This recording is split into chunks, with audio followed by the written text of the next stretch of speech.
Hi, I wanted to make sure that we went over the last two parts of chapter one. So I will create hopefully a brief video just to make sure we understand the principles of communication and how culture relates to communication. Okay? Very important moving forward. All right, so and you can see I'm using the PowerPoint that is located in the chapter one module. So communication, here are our principles. And when we talk about a foundation or principles, we're talking any language. In any language, there are these 5 foundational principles of how we interact. And this class, our textbook is human communication. So it's not specific just to the United States or any specific country here when we talk about these. Okay, first, communication is purposeful.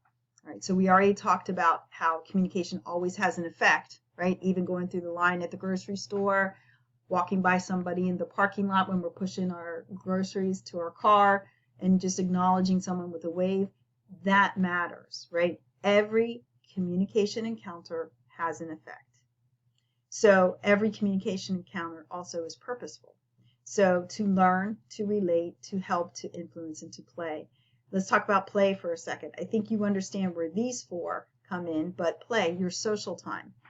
Part of being human, there are certain needs that every human being has. Identity, social, power, control, right? We need to feel like we have a certain sense of our social needs, which is how we relate to other people, how we feel fulfilled with other people in our relationships.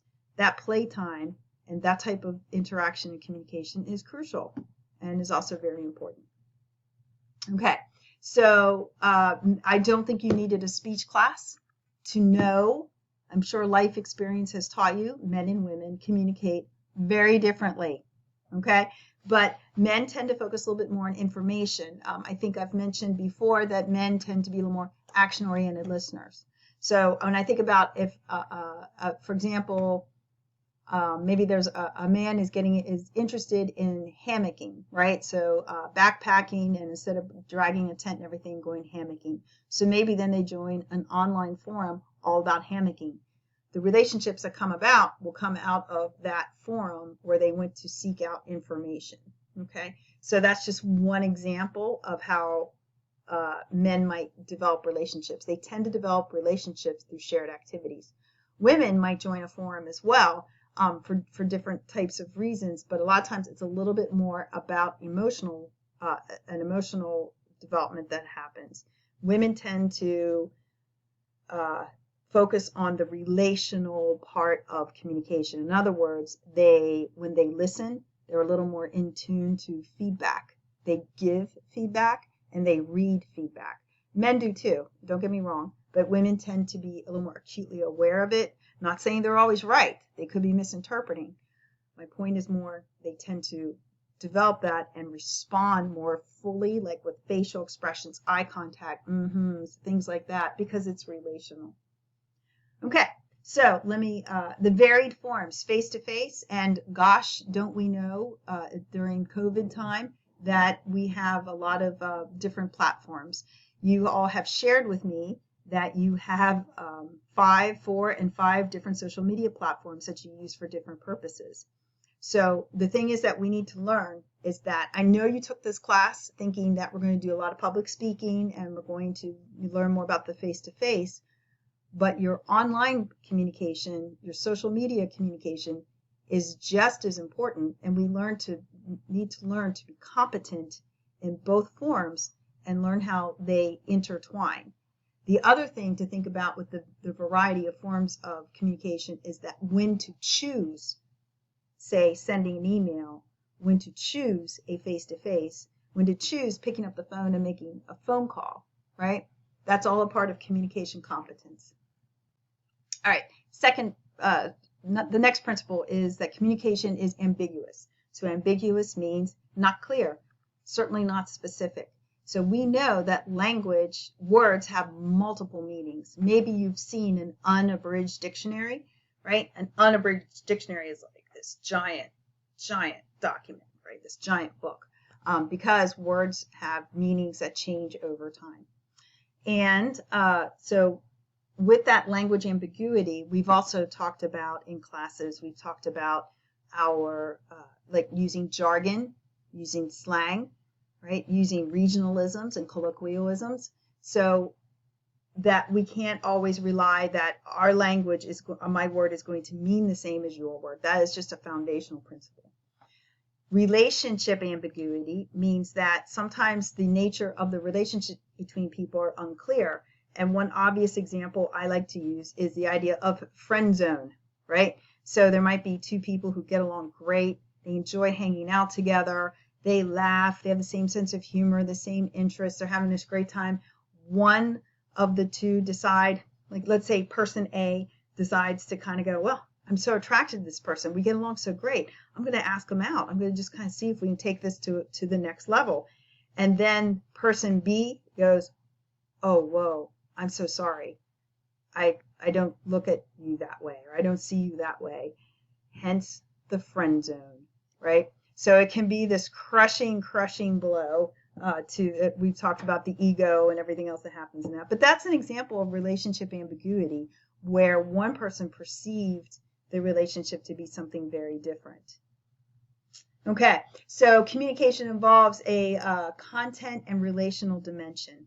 So content has to do with just exactly that. Let's say, I love to use this example, especially those of you who have brothers and sisters, all right? So let's say, whether it's a brother or sister, just kind of go along with my example here. The content of this message, the brother says to a brother, take out the garbage. Okay, think about that. Take out the garbage. Content is just that, right? There's not really any ambiguity in that message. It's pretty clear, the content of the message. However, the relationship message could be, I'm telling you what to do. I'm in charge. I'm the more powerful one. So maybe the younger brother, rather than responding to, I just assumed younger brother, might be responding more to and push back, but that has to do with the relationship of the message. Okay?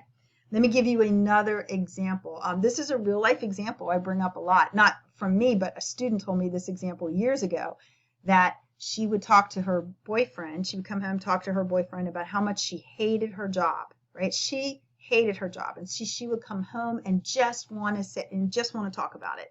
And her boyfriend just said, quit. Just quit your job.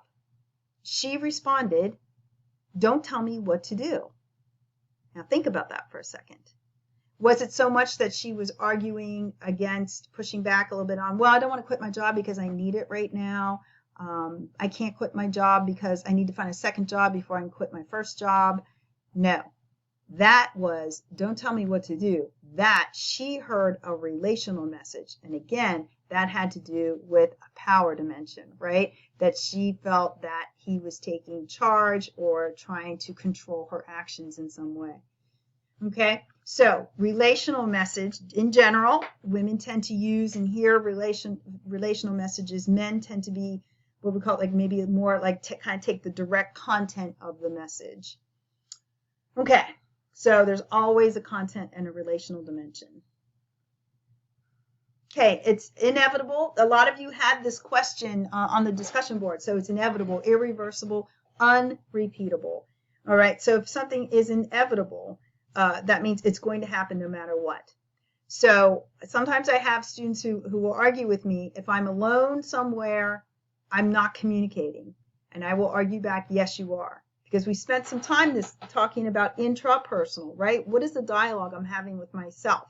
And then the movie Castaway with Tom Hanks, he talked to himself all the time, right? He would talk to himself, he'd think out loud. Now you see him kind of like it get quiet in the filming, and we didn't necessarily hear dialogue, but he was problem solving, he was working things out. And then he created Wilson, right? The volleyball, he created Wilson. That is how desperate the human need is to interact and to talk. Irreversible. You can't take it back, right? Once a message is out there, you can't undo it. So think about that in terms of professional communication. Let's say you misspeak, or you accidentally give incorrect directions, or you weren't real conscious of what you were saying at the time. that can end up costing the company money. It can end up costing your place of work in terms of time and confusion, right? Because then you got to go back and send out a revised message or go back and clean it up and explain it, okay? So I can't take it back. All I can do is manage the negative effect. The example in our book, or sorry, the discussion board had to do with sending an angry email or an angry text. Once you do it, you cannot undo it. All you can do is manage any negative effects that might come out of that. Okay? And unrepeatable. We can't recapture the same moment. So I always like to think of examples where, let's say you went out with a group of friends, you had the best night ever. The food at the restaurant was great, or where you went was fantastic. Everyone got along so well, and you're like, we've got to do this again. Absolutely. 1 month later, you meet, and it's not the same. And of course it's not the same. The moment is over. I always think of that Buddhist idea. You never step foot in the same river twice. Whoever you were with, you have changed by 30 days. Everybody in that interaction has had 30 more days of life experience. We are not the same people. Okay, so just to come back and do a quick wrap up of our principles of human communication, then we have that it is purposeful.